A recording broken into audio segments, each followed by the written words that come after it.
She pried it out of his stiff fingers and held it to the light.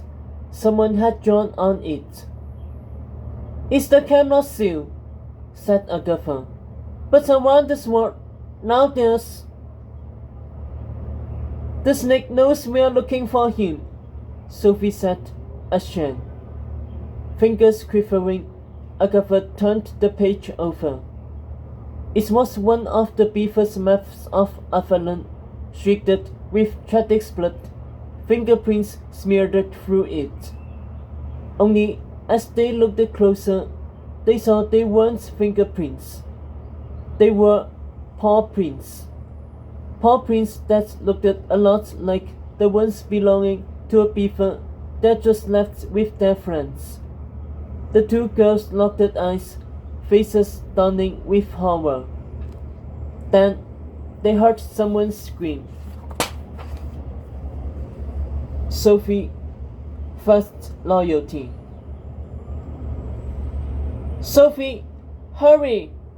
Agatha called far up the steps in front of her. "It's these blasted shoes," Sophie moaned, slipping on stairs like a cow on ice. "Who told you to wear heels?" More screams went out from inside the tower. "Sounds like Nicola," cried Agatha, speeding up. Sophie frowned, slowing down. "Well, in that case—" "Move, you fool!" Agatha berated.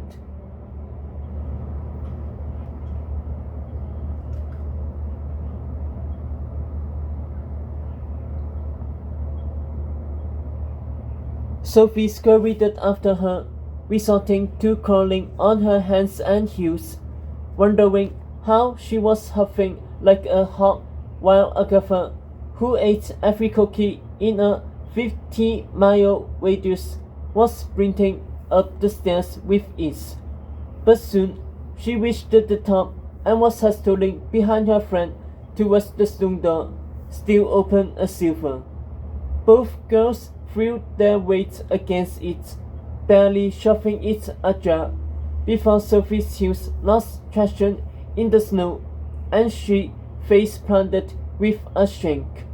By the time she staggered up, Agatha was already inside. Sophie squeezed through behind her.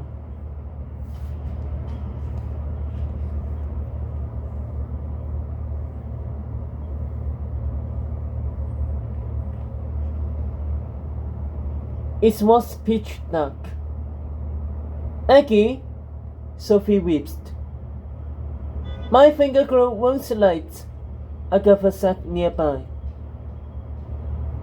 "Magic doesn't work here, remember? Raccoon Walk, or whatever he called it, doesn't allow magic inside its bounds. Aggie, I can't see anything. Where are you?" A cold hand seized her wrist. "Listen," Agatha's voice said. Then Sophie heard it. A hissing sound somewhere far away. Or was it buzzing?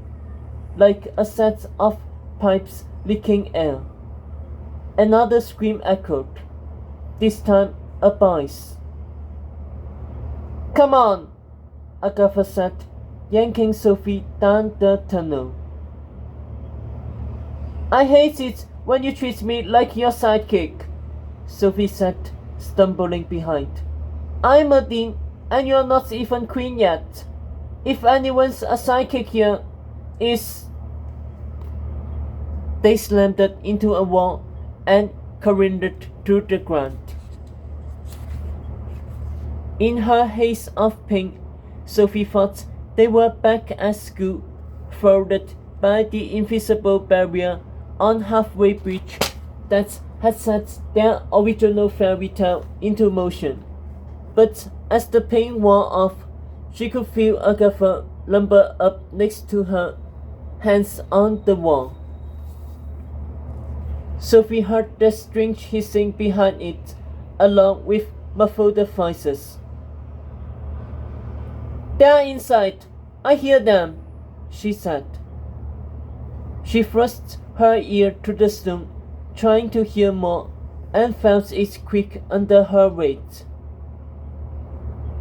It's another door, said Sophie, surprised. But there's no handle, said Agatha. On the count of 3, push as hard as you can. 1, 2, on 3 or after 3. After 3 you thought. So on 4 really. No, after 3. Let me count then, said Sophie. Hurry, you idiot. 1, 2, 3.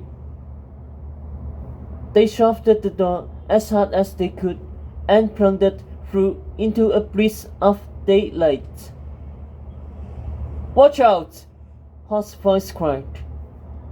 Toppling forward, Sophie snagged Agatha by the waist, trapping her in place. The two girls froze like mannequins, muscles cramped, breaths held. Their bodies were an inch from being impaled on a blood-stained sword, planted handle first into the depths of a stone cave that opened into grey skies and a view of Avalon's coastline below. The sword had Camelot seal on the hilt. Chadwick's sword.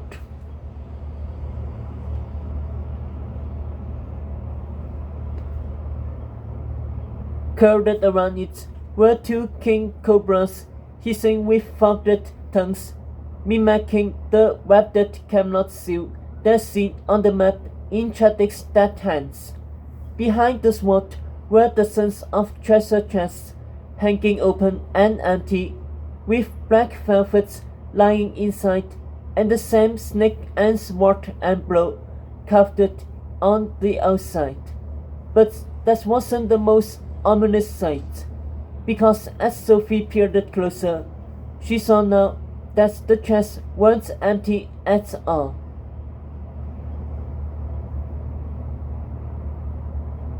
The black velvet was moving.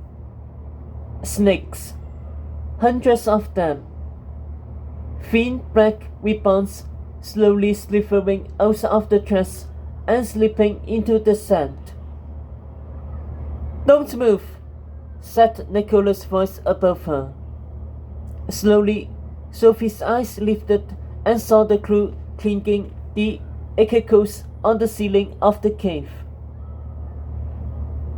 They're apes. They only see motion, warned Nicola, hanging on the same echo as Hot.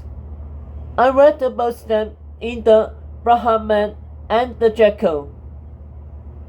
No one cares, Sophie retorted.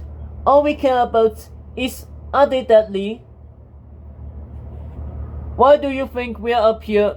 You off, Hot slashed it. Beaver trapped us while you two were off kissing somewhere.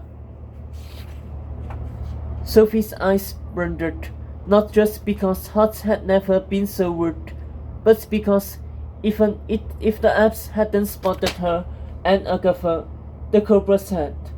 The 2 bigger snakes flicked off the sword, caught in the dirt, and slithered